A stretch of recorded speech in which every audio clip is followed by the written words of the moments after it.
we're gonna watch this go, and what's crazy is that it just basically goes into the next gameplay, and you almost can't tell a difference.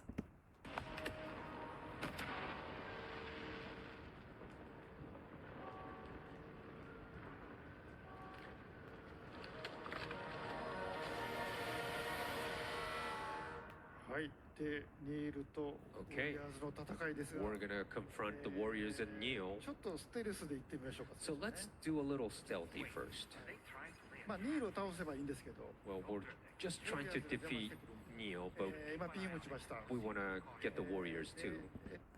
So I thought it was funny that you can actually just walk over the candles. My first thought would not have been to walk over those, because I would have thought I would catch on fire.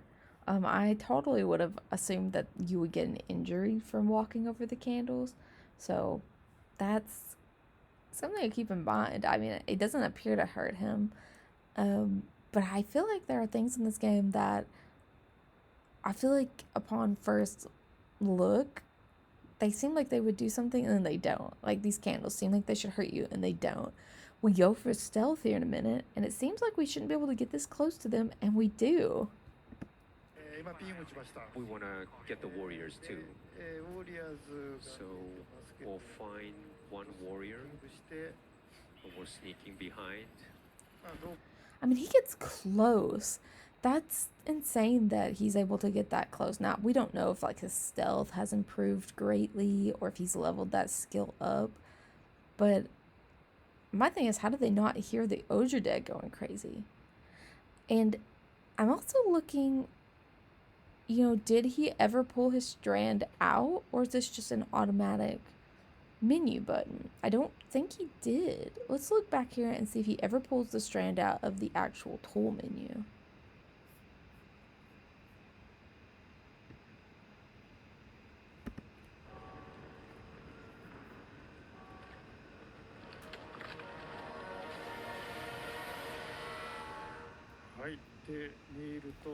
Okay, so let's look at the menu. Warriors in NEIL. So let's do a little stealthy first. Well, we're just trying to defeat NEIL, but we want to get the warriors too. As far as I can tell, he does not pull out a strand at all. So maybe the stranding attack is automatic now, which would be awesome. Got one warrior. Yep. All right. Oh wait, we see NEIL right there. And NEIL. That is so crazy to me that you can just see NEIL. So weird. It just seems like they've got to be playing on hard, because the guy who did the gameplay was worried about messing up. So it does seem like, in a way, this will be easier than the cliff battles. I found those extremely difficult and never could stealth battle him. I ended up just having to kind of get on a building and bomb him basically with grenades. So it's really neat that you're getting this close combat. We get a little bit better look at the graveyard, but there's nothing in particular that stands out as lore or anything super interesting. I don't recognize anything in this area as like a motif or an ode or an homage to anything bigger or grander. Now we have the automatic rifle. It says it's effective at close and mid-range, has live ammunition that destroys mechs and will give lethal damage to humans. It has a light and a dot sight, so it's good that we get the assault rifle again. And one of the things they talked about was how we only get non-lethal weapons, and this right here seems to be arguing against that fact. I mean, this is like a direct, obvious caveat to that. There are regular assault weapons. I just think that non-lethal weapons are offered maybe more regularly, so you're not as worried about being in combat. Now, love that there is a square option here that says while aiming you can turn the light on or off. Curious about that. Does it run your battery down? Is it You know, when you're doing stealth, if you had the light on your gun on, are you spotted more easily? That's awfully realistic.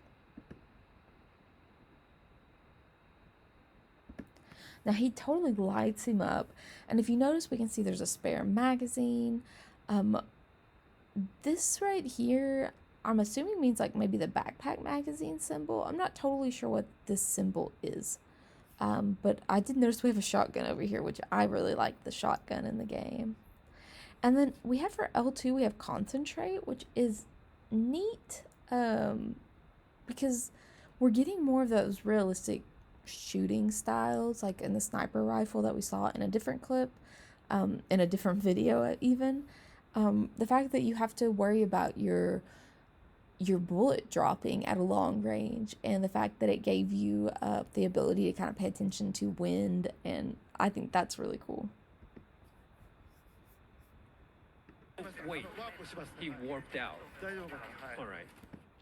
Now they talk about warping out, and this gave me such Final Fantasy, like Final Fantasy 15.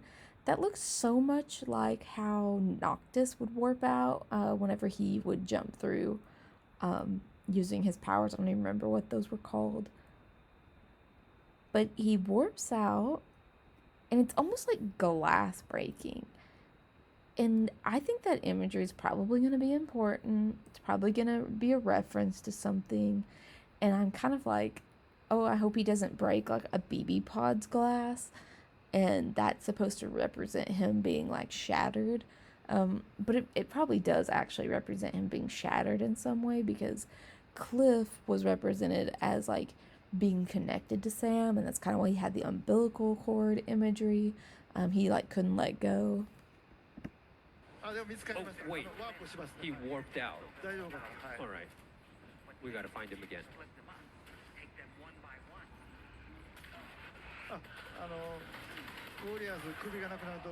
Yeah, you need to kind of do a headshot to the warriors to defeat them.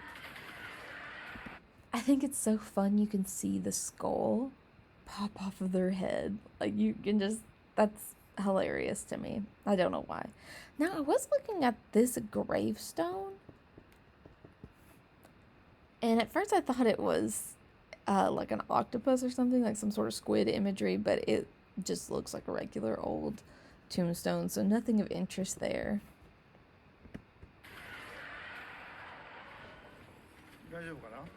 Well, he's doing good.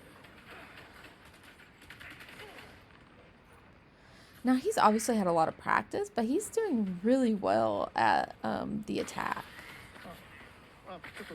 And it seems quite simple to do the headshot. I mean, it doesn't seem too difficult, so I don't think it's going to be a huge learning curve. Up at the tower? Yeah, and with warriors as well. Well, okay, where should we go? You could go anywhere, so... Now, there's a large area here to play with, which is similar to the cliff battle. Over to the right, it looks like you could probably go down in that area a little bit. Tons of bright lights. And there's like a dusting here that you can notice that's kind of in the air. And I wonder, does that lead us there, sort of? Of course, the Odra deck is also pointing us, but I don't know about you guys, but when I'm in a battle, that Odra deck is kind of the last thing that I'm paying attention to, because I'm too busy trying not to die. But maybe that's just me. Too obsessed with the fireworks, you gotta find a route. I noticed over here, there even appears to be like, sort of like similar to a void out, things are floating. So I am curious, like if you went that direction, what's over there? Okay, I think they're there. So we do have grenades still, it looks like. The description for the grenade says a hand grenade designed using MP technology, effective against any target, explodes on impact, and can be stored in a grenade pouch. I feel like I should know what MP means, but I do not. So you should tell me if you know what MP means. So we'll use a grenade. I'm happy that the grenades are back. Oh, that's a nice shot. Yeah, this is not really cool, right? But it's okay. Wait a minute. They kind of found him. Oh my god. So funny. Now those didn't look like they were blood grenades, so it looks like we can just blow these guys up with regular grenades, much like real skeletons. When they fall apart, I guess they fall apart. So I'm wondering, do these soldiers, are they always the same soldiers, or is it just kind of like a legion of skeleton soldiers? The other thing I noticed is when we first saw all these soldiers, they kind of all had different headpieces, and I thought it might be funny. One of them wears a beanie, and I just wondered if that was a reference to Wood Kid, which would be kind of funny. But he's the only person I've seen really wear a beanie, and it was kind of weird that there was only one soldier wearing a beanie. Uh-oh. All right.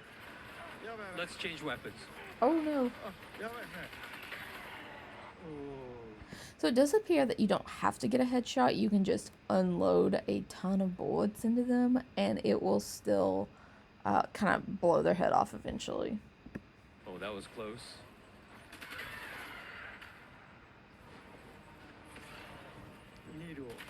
We need to get NEIL, though. Oh, someone's getting us from the side. Well, be careful. Oh. It's quite funny because Hideo is just like giggling at this guy who's playing the game, but I feel for the guy. That has to be a whole new kind of stress, playing in front of a live audience. I think there were like 12,000 people watching on just the production's live stream. I don't know if it was live streamed anywhere else, but that's a lot of people to watch you play live. So it says a tardigrade-like organism that was first identified after the Death Stranding. Eating one will immediately restore Sam's blood levels and refill his consciousness gauge. You know what I am noticing though? We don't technically have like Cryptobite D or anything available to us, so I guess we are not in contact with the novelist's son anymore because, you know, obviously we got those advanced Cryptobites in the last game. Oh, Cryptobite. Yeah, we need to take Cryptobite. Sorry for the life.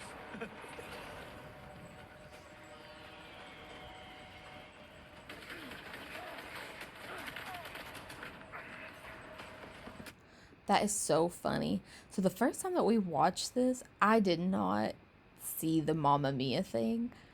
That's so funny. Now, we already made the Nintendo jokes of like Princess Peach. Sam says, what am I, Mario? And she's like, yeah, and I'll be Princess Peach. And I've always made a joke that Fragile was probably Luigi, but now that Higgs has the long tongue, I feel like he is totally Boo. And I feel like NEIL is going to be like Luigi now. Like, I just think that's so funny and goofy, and I love that he says Mamma Mia.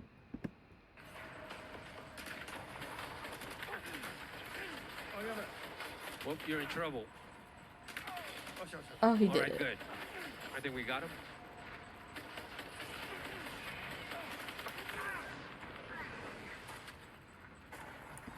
The recharge, or not recharge, but the reload is very quick.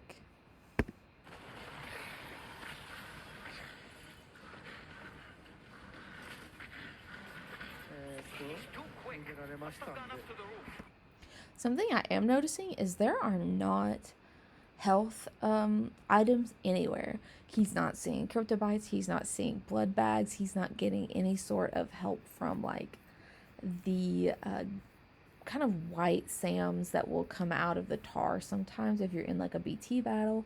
So definitely, I think when you go into this, you're going to have to try it a couple times if you're not well equipped. Because I think that you will lose a lot of blood. He's already went through at least one blood bag, and he's kind of at half health. And I felt like he was doing pretty good. Well, I think we got him. And maybe he went somewhere. Oh, he went to the rooftop. Well, Yoshiki's. I notice here that I actually do think that this area is going to be walled off just slightly. Over here to the right, it actually doesn't look like you're going to be able to get over some of this rubble, so it probably is a closed off area and isn't as open world as we might like. But I can't imagine what the photos will look like here. You know, we've seen some of the photos in Cliffs Beach, so here with the rockets and the fireworks, it's going to be gorgeous. Well, Yoshiki is struggling.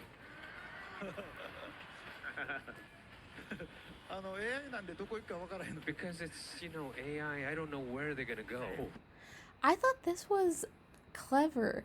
They say it's AI, you don't know where they're gonna go.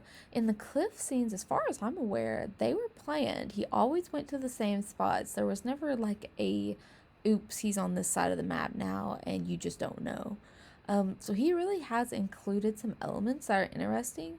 I'm not pro AI, don't really like it. I think it takes away from creatives, but I do like the way he's using it in sort of like a generative way inside this game without taking away from his workers. This is, I feel like, the positive way to use AI.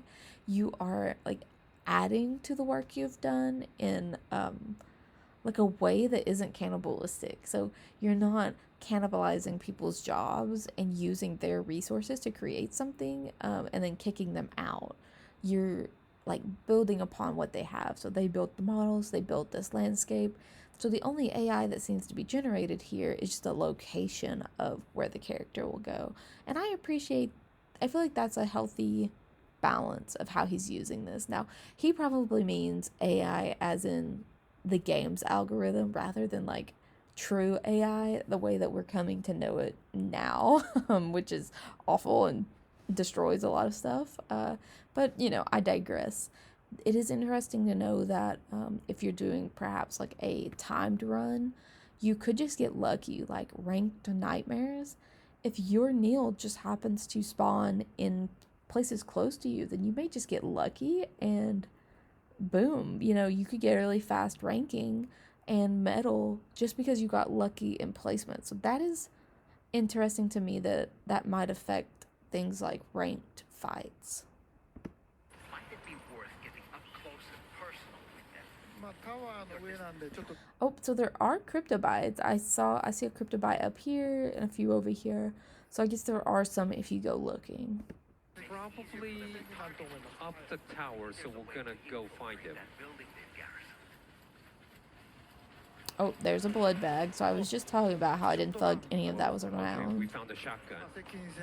Alright, we're gonna go close combat. Let me make sure that didn't say anything different. I noticed the color was a little different. So yellow. I guess it doesn't mean anything if the color is yellow. Oh, I guess it just means your blood level is already maxed out. The guns all look pretty much the same. There's the warrior rifle. I don't know if he'll stay on it long enough for me to actually see what it says about the warrior rifle. I think he clicks through it too quick. Oh no, we do get to see it. So the warriors are using an automatic rifle to be used at close and mid-range, has live ammunition, and is fitted with a light and a dot sight. Maybe too much. So really not that much different than ours. And then we have a grenade pistol, which I thought was crazy. Which we know that he does have a pistol holster, which is, I feel like, different. I don't remember us having any sort of holster really in Death Stranding 1. So let's look at what it says about the grenade pistol. Click through here. Okay, so it says, hopefully it'll load. A handgun that fires MP shell grenades, effective against any target. These grenades explode upon impact, damaging all enemies caught in the blast, and they can be stored in the handgun holster. So that sounds excellent. This is a way better way to aim if you're not like the greatest at throwing grenades. The shotgun, close range weapon that is loaded with live ammunition, destroys mechs, and inflicts lethal damage on humans, has a flashlight. Package on our back. I like that you have a reminder over here that this is lethal. So they are making sure, hopefully, I assume, that we won't start a void out without knowing. So we can see now that this is a lethal gun.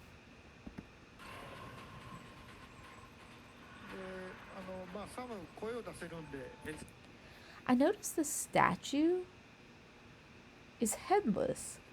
That's the second statue we've seen with no head. And it just makes me think of the Still Mothers. So these brain dead women, none of these people have heads in this cemetery. And I'm wondering, is this a reference to the Still Mothers? And Sam could also kind of make noises verbally, so to distract, you know, the warriors or whoever. And you could kind of call them. I think they're not hearing Sam yet, but let's try to call them so they'll come right at Sam. Oh, that's a nice shot.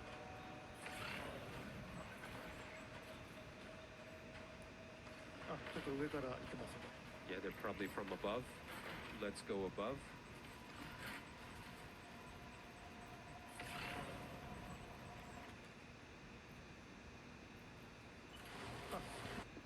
Looks like we still get the smoke grenade. Let's see if it says anything different than, you know, what it normally says.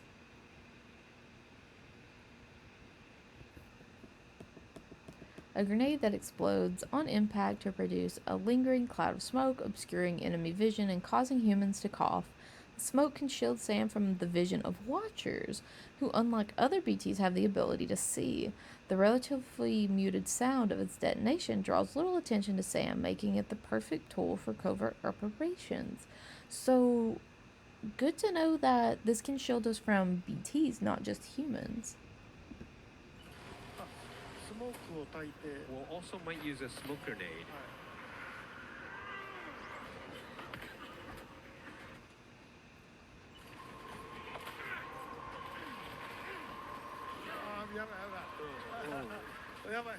Oh, so close. Oh no.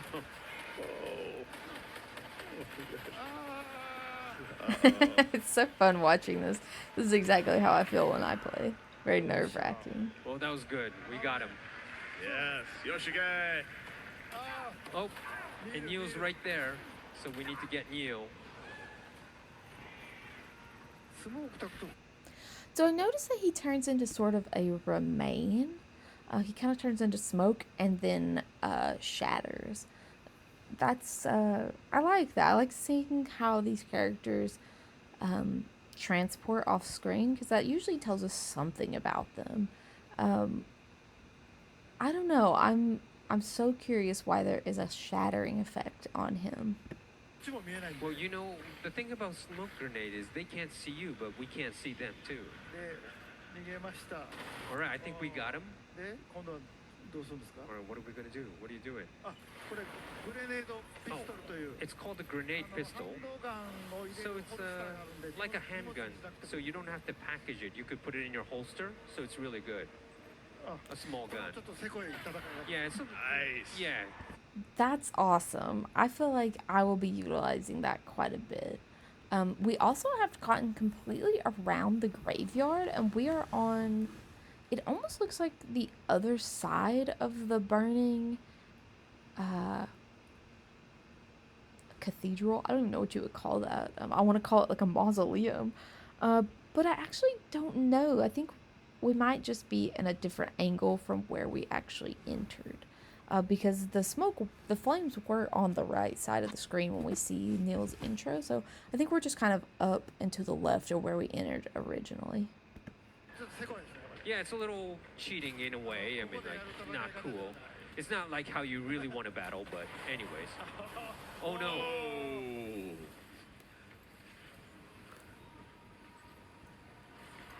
I feel like he keeps being so mean to the guy who's playing. He's like, that's not cool. And I'm like, oh, listen, Hideo, we can't all go like knife to knife. Some of us need the grenades.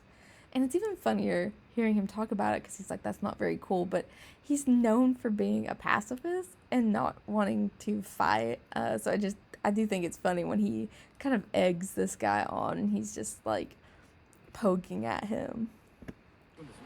All right, we're gonna go different area.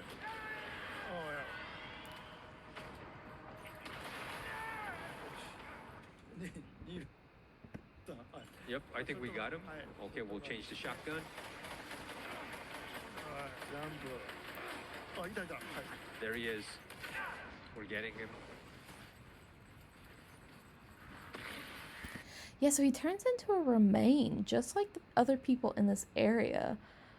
I sure hope that we don't find out that he is, like, burnt to a crisp or something and he's not even alive in this world, because I am kind of hoping for a happy ending for him and Lucy. In whatever way that comes, I would hate to get to the end of the game and everybody still just be dead. That's like the last thing I want to get to the end of the game and figure out. I also thought it was neat that we were able to jump across and kind of just leap from ledge to ledge. We can do that in Death Stranding 1, but I always found it was a little wonky and you couldn't always trust that you were going to make it. Oh, he kind of warped out. All right, where do we head now? And you can actually check the older deck to see where he is or he warped to. So we're gonna go in that direction. So there are more of those floating rocks. I think we know where he is. So I am thinking it's just kind of an aesthetic choice. I'll be interested to know where this takes place, if they're going to tell us this is a beach, just like how Cliff was on a beach, or if this will be some other place, kind of like where Tomorrow is. Probably in the graveyard area.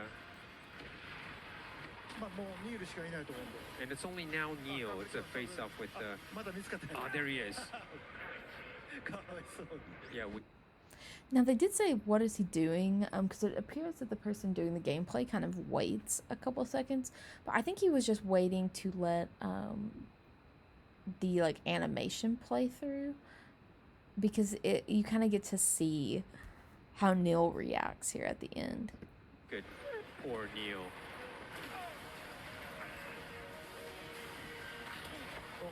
Oh, he warped away. Oh, wow. That's neat. Get him.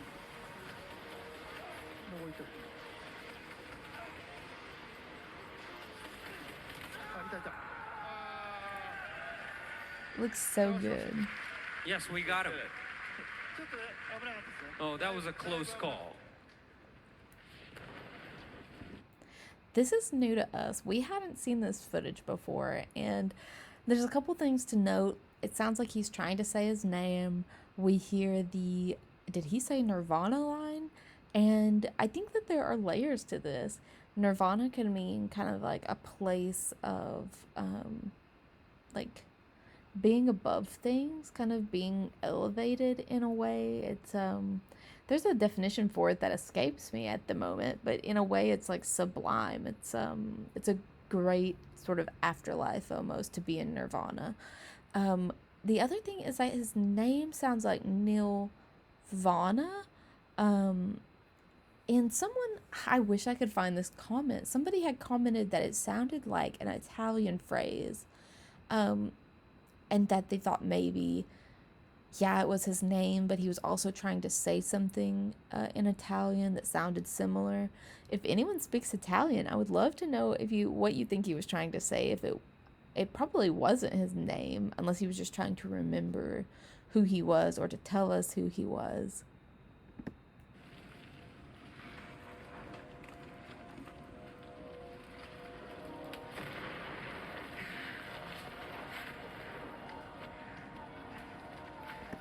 Some people have said that this is similar to like a Metal Gear Solid scene, I guess. You'll have to write it in the comments. I'm not particularly sure.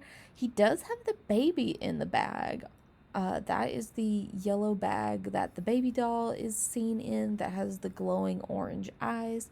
Something I thought was interesting, though, is right after he kind of remembers who he is, his entire outfit melts away, and we see him in his original civilian clothes, which is the reason that I no longer know which scenes are boss battle type scenes like this and which are actually cutscenes slash memories.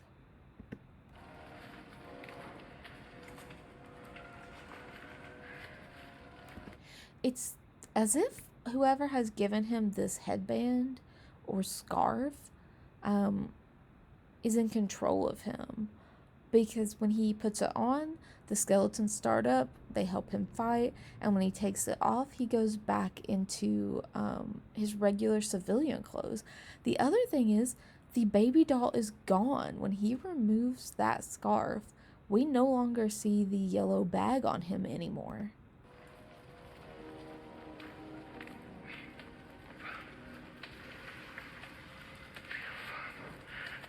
Did he say Nirvana? Is he implying this is some sort of realm for the enlightened?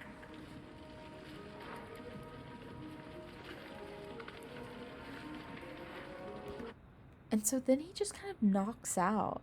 And I guess Dahlman explained it for me. Yeah, it's like a form of enlightenment. Like you now know something. Or you know kind of like the secrets of the universe in a way. But where the heck did that baby go?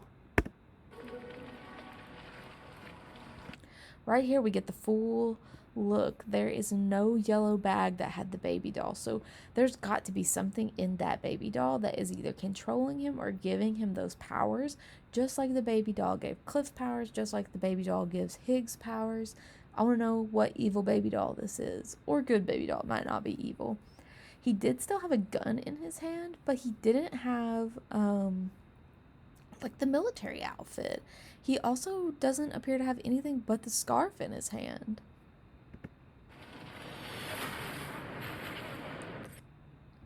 And of course, So, then we don't get to see anything else. He explodes, and that's, that's kind of the end of the video. That's where the boss battle ends, and we probably get kicked out of this area. But, I just wonder, does he die in an explosion? Is that why we're seeing this? But yeah, tell me your thoughts. I truly don't know what to think about this. And so we fly back, and we don't know what happens at this point. Do we return to the world of the living? In Cliff's stuff, usually we would wake up and we'd be back in the real world. I do wonder, will we have to find a plate gate to return? Will we just be kicked back into our world? When you see it like this, unless we get knocked out, it appears we still have a long cutscene, because you can actually see the loading bar. I would say that there is still like a couple minutes in here. So I wonder, will we be able to explore this graveyard area? Or will we learn something new? But, the game's coming out like tomorrow, so yay! I hope you guys enjoy. I'll put out a video on how I'm going to handle live streaming and comments and spoilers. So I'll see you guys when the game comes out. Bye!